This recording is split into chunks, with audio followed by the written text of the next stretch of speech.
Okay, then our last presenter for today is Sergeant Achimovich, and he's going to speak about, he's from Michigan State University. He's going to speak about trunk-injected potassium phosphites and acibenzolar-S-methyl induce SAR in apple trees, allowing control of fire blight. Good morning, everybody. Thank you all for coming for the presentation today. I think for the next year we're going to need a bigger room, I guess. Well, as you heard, I'm going to talk about the injected potassium phosphites and acibenzolar-S-methyl in apple trees in the attempt to control fire blight. And I just would like to acknowledge my advisors here who actually made this work possible. And in the last year of my PhD, this was funded by USDA and IFA research grant. So the rest of the years was solely funded by our labs. First of all, you must be asking yourself, why do we want to use trunk injection for fire blight control, and what's the whole goal of it? And I'm not going to address the importance of fire blight. Probably you all know how important fire blight is and how many millions of damage it actually causes throughout the world. And I'm not going to address that, and it can kill the trees, of course. But if we talk about why trunk injection in fire blight control, first of all, I would like to remind you that spray trials show that actually we have a mediocre control provided by any SAR activators in control of fire blight. And that's the reason why these compounds were actually left on the margins of use for fire blight control.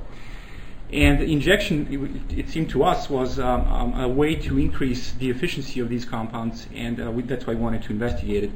Further, as you know, some of us might not be agreeing with this, but truly there is no systemic and synthetic bactericide on the market, allowing us control of fire blight.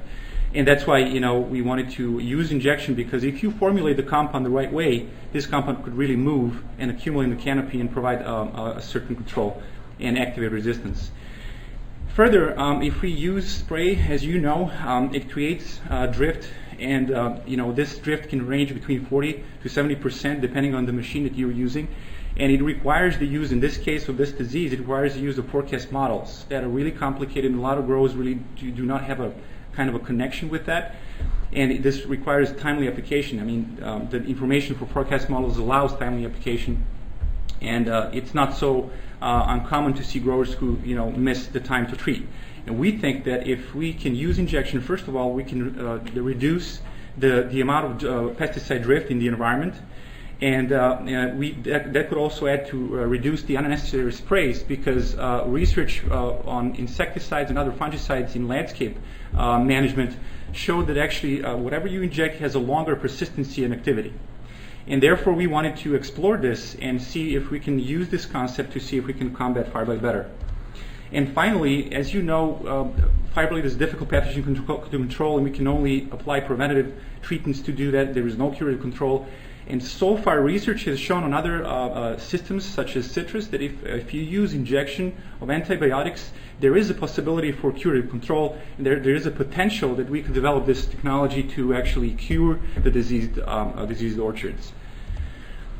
And first of all, when we want to go and talk about these SAR inducers, as you know, acibenzolar-S-methyl has been around a long time, and the research has shown that overall, depending on the number of sprays you use and doses, that overall you see a very huge variability in the effect on the control of blossom blight and shoot blight. And it really ranges from 2 to around like 70 or 90% of control. And we wanted to see if we can kind of make this situation a little bit better.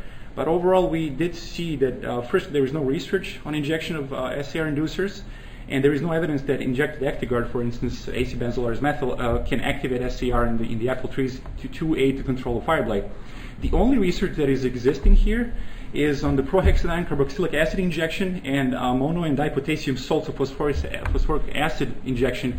And this was either done in Germany or it was a corporate research here in the United States. And it showed, very weak level of control, depending on those between 13 and 17% of control and 67% of shoot blight control. And also, there is no evidence, even if there is a lot of papers claiming that phosphites can induce resistance when they are applied topically or by injection, there is really no true solid evidence showing that we have SAR induction in apple trees and, that aids the control of fire blight. And we wanted to address that.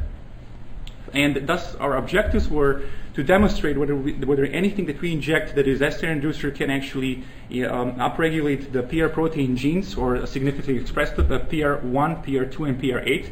And just to remind you, the PR1 protein gene actually codes for the protein which allows the anti-omicide activity, and it is widely accepted as a marker of SAR-induced resistance. PR2 is a beta-1,3 glucanase, degrading the cell walls of omicete and fungi, and the PR8 is actually a class type 3 chitinase showing activity, lysosome activity in degrading cell walls of bacteria and omicetes.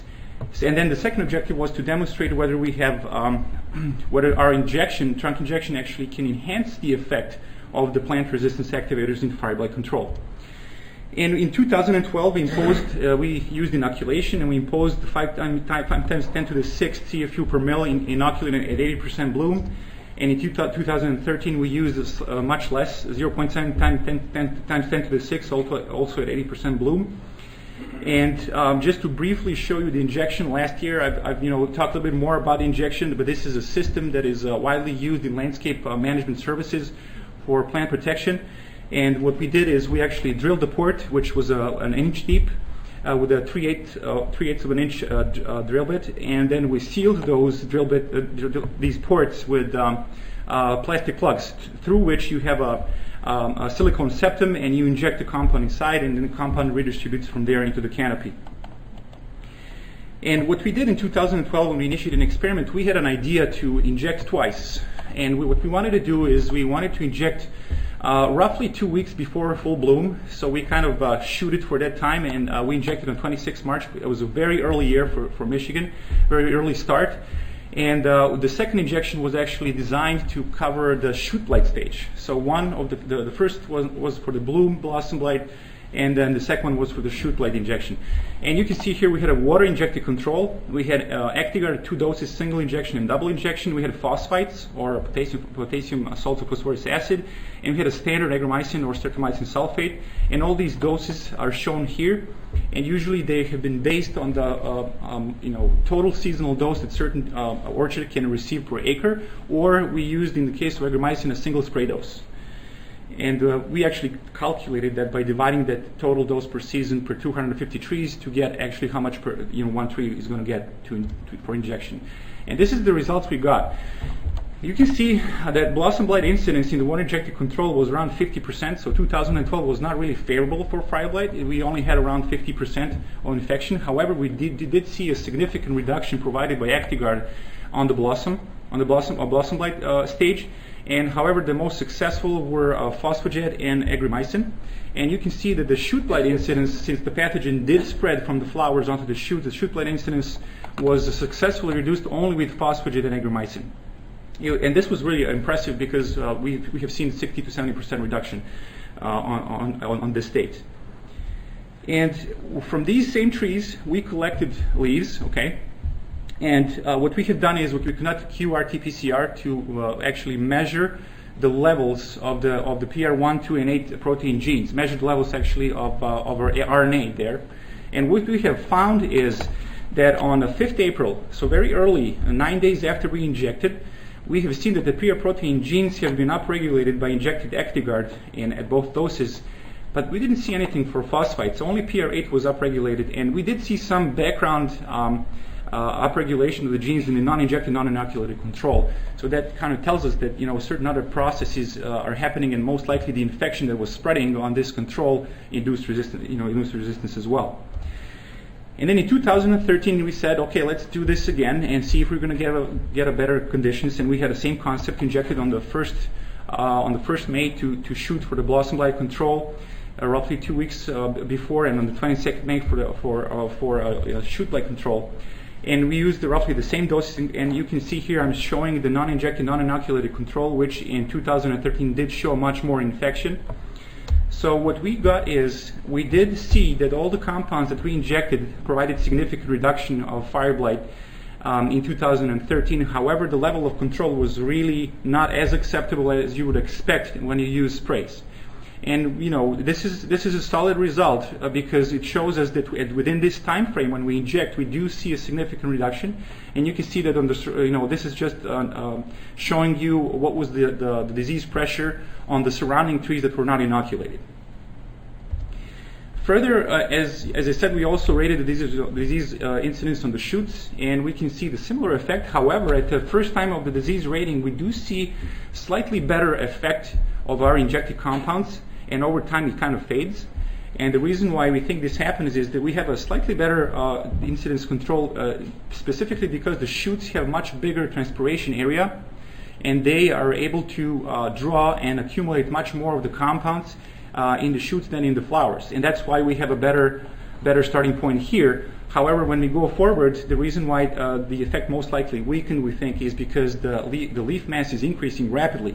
And with this, we have a dilution effect of whatever is accumulated in the canopy. So what I want you to actually take from this slide is to actually realize that the tree physiology is a key component that actually can allow us to maybe manipulate and increase the efficiency of injected compounds.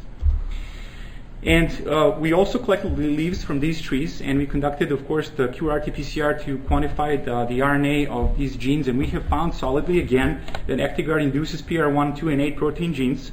However, on 23rd May, when we did that, we didn't see anything for phosphaget. And we thought, okay, maybe it's going to happen earlier. We had 7 time points and we collected leaves.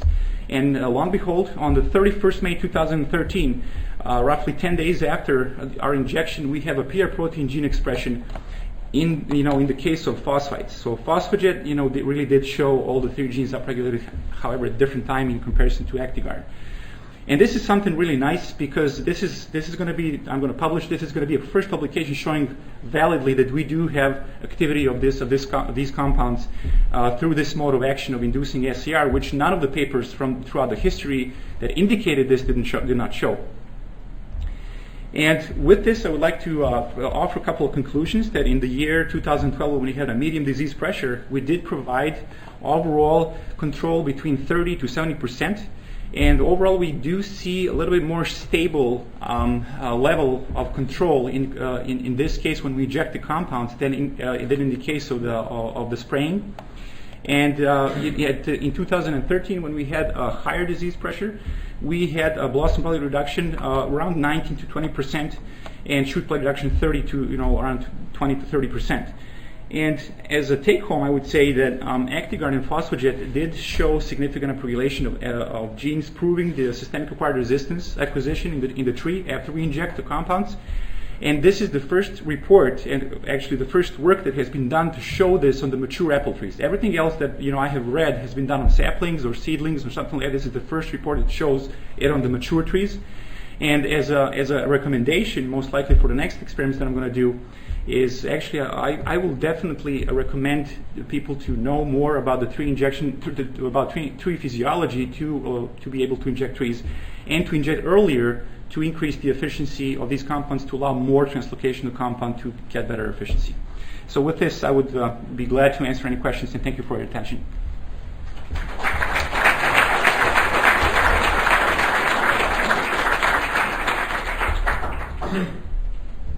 Yes, please.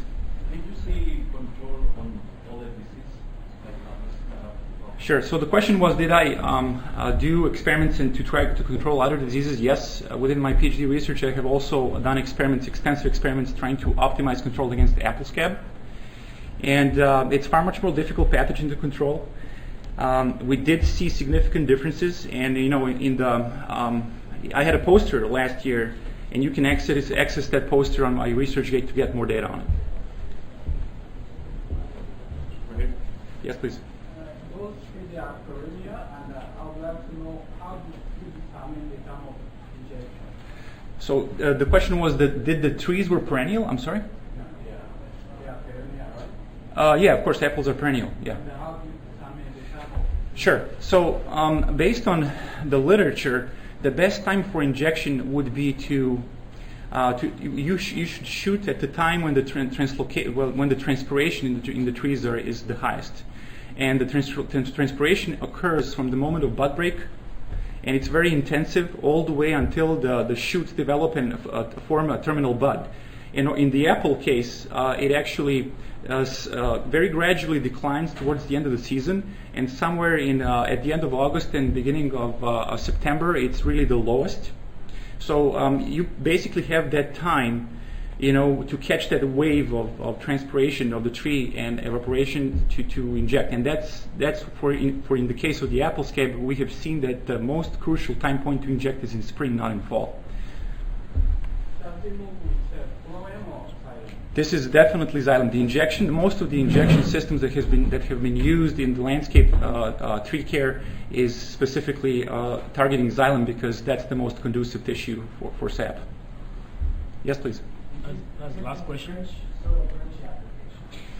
No, I have not done soil drench applications, and the reason why we have not done it is because we do not believe that's the right way to go. We think that there is far much more complications with the microbiota in the soil, and we think that overall the research that I have been listening about and reading about shows much less efficiency in control of the disease in comparison to trunk injection. Thank you.